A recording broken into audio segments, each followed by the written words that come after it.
Hello student, welcome to my YouTube channel Rohit Academy. Student, आज हम इस वीडियो में आप लोगों को बताएंगे क्लास 10th का सब्जेक्ट आप लोगों का हिंदी के वेरी इंपॉर्टेंट महत्वपूर्ण टॉपिक के बात करेंगे।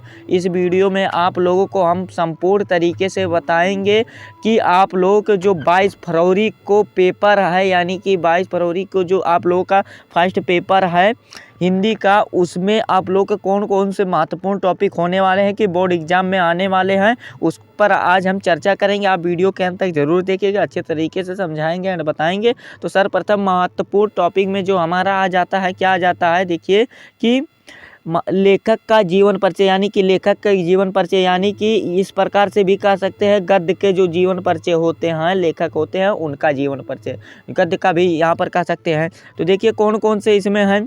इसमें जो है पहले जो है आचार्य रामचंद्र शुक्ल जी, ये तो आप लोगों को 6 नंबर दे करके जाएंगे, कोई नहीं रोक सकता इनका। आचार्य रामचंद्र शुक्ल जी का अगर जीवन परिचय एवं रचनाओं को आप लोग को एवं कृतियाँ को आप लोग अच्छे तरीके से याद करते हैं तो आप लोगों का 6 नंबर यहाँ पर कोई नहीं रोक सकता है। और आप लोग ऑफर के लिए जयशंकर प्रसाद जी का और रामधारी सिंह दिनकर का भी याद कर सकते हैं, आप लोगों के ऊपर डिपेंड करता है। लेकिन आचार्य रामचंद्र शुक्ल जी का अगर आप जीवन परिचय याद करते हैं, सिर्फ यही याद करते हैं, तो 6 नंबर आप लोग का बचेगा जरूर। वैसे तो हम यही कहेंगे कि आप लोग सिर्फ और सिर्फ आचार्य रामचंद्र शुक्ल जी का जीवन परिचय याद करके जाइए। समय कम मतलब बिताइए, समय को मतलब ध्यान रखें। और यहाँ पर आचार्य रामचंद्र शुक्ल जी का अगर जीवन परिचय याद करके जाते हैं ना, तो 6 नंबर यह कन्फर्म हो जाएगा। ठीक, ये रहा गद्य की बात। और वैसे तो आप लोग का मन करेगा तो इनका भी जीवन परिचय याद कर लीजिएगा, यानी कि ये जयशंकर प्रसाद जी का और रामधारी सिंह दिनकर का तो कभी मत याद कीजिएगा। ये हम कह रहे हैं, मतलब कक्षा 10 में जो 22 फरवरी का पेपर देने जाएंगे, इनका मतलब मत याद कीजिएगा। ठीक, वही हम कहेंगे आप लोगों के जो। और फिर अगला चलिए देख लेते हैं, अगला क्या है हमारा महत्वपूर्ण टॉपिक। और जो हमारा दूसरे पॉइंट में आ जाता है कवि का जीवन परिचय। यहाँ पर किसकी बात कर रहा है, कवि यानी कि पद्य की बात कर रहा है, यानी कि इसमें पद्य के जो कवि होते हैं उनका जीवन परिचय। तो इनका सिर्फ 2 पर ध्यान दीजिएगा और किसी पर मत ध्यान दीजिएगा। किसका किसका, इसमें 2 है, 2 बात कर रहे हैं इसमें। ये भी 6 नंबर आप लोगों को दे करके जाएंगे। जो पहला है सूरदास जी हैं, इनका जीवन परिचय, साहित्यिक परिचय और रचनाएं एवं कृतियाँ को सभी को अच्छे तरीके से याद कर लेना है, तभी 6 नंबर मिलेगा। वैसे हलवा नहीं है 6 नंबर लेना। ठीक, अच्छे तरीके से जब लिखेंगे तभी आप लोग को 6 नंबर मिलेगा। और अगर अच्छे तरीके से नहीं लिखते हैं तो आप लोग अगर पूरा जीवन परिचय लिख देते हैं और यानी कि कृतियाँ में कटौती करते हैं या रचनाओं में कटौती करते हैं, तो आप लोगों को यहाँ पर 4 ही नंबर दिए जाएंगे, एग्जामिनर 4 ही नंबर देगा। और जो दूसरा हमारा है ये गोस्वामी तुलसीदास जी का है। ठीक, ये तो आप लोग तो आसानी से याद कर सकते हैं, बना कर याद कर सकते हैं। इन पर दोहा भी है, उसको ट्रिक से भी याद कर सकते हैं। ठीक, यानी कि और वैसे ऑफर के लिए आप लोग महादेवी वर्मा जी का भी याद कर लीजिएगा, लेकिन हम कहेंगे इनका मत याद कीजिएगा। हम जो कह रहे हैं अगर ऐसा करेंगे आप लोग तो अच्छा नंबर के साथ आप लोग उत्तीर्ण हो सकते हैं। यानी कि इसी 2 लोगों का सिर्फ याद कीजिएगा और इसके बाद इधर मत, इनका मत याद कर कीजिएगा। ठीक, तो यही आप लोग को सूरदास और तुलसीदास अगर अच्छे तरीके से दिमाग में फिट कर लेते हैं तो आप लोग को 6 नंबर दे करके जाएंगे। ये आशीर्वाद है इन दोनों का। ठीक, फिर अगला देखिए क्या है। अगला जो हमारा है रस तथा अलंकार, यानी कि रस और अलंकार की बात की जाए तो कौन कौन से हैं ये भी बता देते हैं, कौन कौन सा पढ़ना है, कौन कौन सा नहीं पढ़ना है।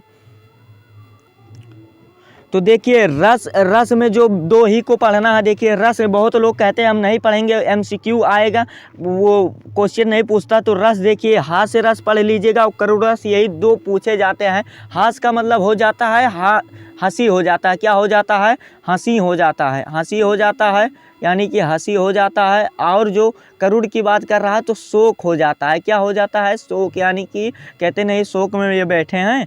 यानी कि यही 2 याद कर लीजिएगा। रस में इसी 2 का बहुविकल्पीय प्रश्न भी पूछे जाते हैं, इन दोनों का बहुत ही पूछे जाते हैं, अच्छे तरीके से इसको तैयार कर लीजिएगा।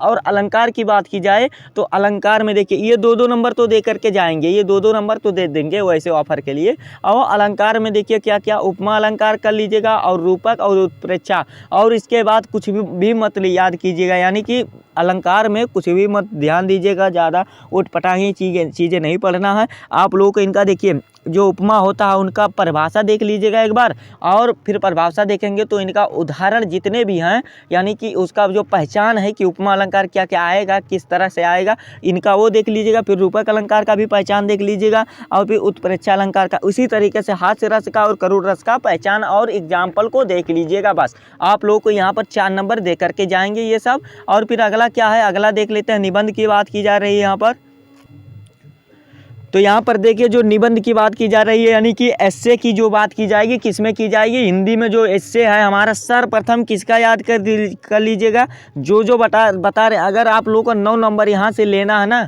तो जितना हम बता रहे हैं उतना कीजिएगा। 9 नंबर अगर नहीं मिला तो एग्जाम देकर आइएगा और नीचे कमेंट कर दीजिएगा। कोई भी वीडियो पर कमेंट कर सकते हैं, एक बार कमेंट करेंगे तो हमको ध्यान रहेगा। तो देखिए निबंध क्या क्या मतलब याद करना है, तभी 9 नंबर आप लोग का पक्का होगा। और किस प्रकार से लिखना है इसको भी आप लोगों को समझाने की कोशिश कर रहे हैं। देखिए सर्वप्रथम क्या लिख दीजिएगा कि राष्ट्रीय एकता, यानी कि इस पर भी आप लोग ध्यान दीजिएगा।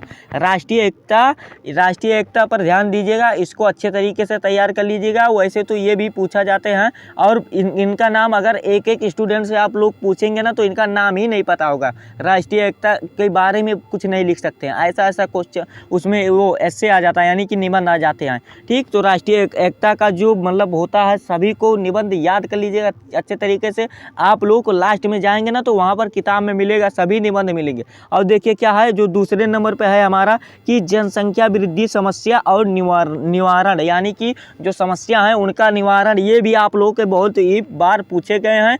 और आप लोगों को बता दें जो तीसरे नंबर पे क्या है, तीसरे नंबर पे है कि विज्ञान चमत्कार एवं अभिशाप, यानी कि जो विज्ञान चमत्कार एवं अभिशाप होते हैं उन पर भी याद कर लीजिएगा आप लोग। ये सभी किताब में आप लोग के हैं, लेकिन आप लोग ऐसा कीजिएगा कि आप लोग उसको कॉपी में नोट करके आप लोग उसको याद करने की कोशिश कीजिएगा, तो आप लोगों को याद करने का बेहतर चांस मिल सकता है। वहाँ पर अच्छे तरीके से याद करने की गारंटी ले रहे हैं। अगर आप लोग अच्छे तरीके से उसको लिखते हैं अपने कॉपी में, किताब से मत याद कीजिएगा ना, विद्या से याद कीजिएगा, यही हम कह रहे हैं ना, मोबाइल से याद कीजिएगा। सिर्फ आप लोग कॉपी में लिख लीजिएगा। जो स्वयं सेल्फ स्टडी करते हैं वही आगे बढ़ते हैं, वही अच्छे नंबर से पास भी होते हैं। ठीक, फिर अगला देखिए क्या है, बेरोजगारी की समस्या, इस पर भी देख लीजिएगा आप लोग, इसको भी याद कर लीजिएगा। फिर कोरोना वायरस, देखिए ये बोर्ड एग्जाम में देखिए आप लोगों को बता दें, यह वैश्विक महामारी, यानी कि ये कोरोना वायरस अभी नया जल्दी हुआ है, 2019 में आप लोगों का हुआ है। यहाँ पर देखिए 2019 में हुआ है, या 2021 में आप लोगों का ये 22-21 में हुआ है ये।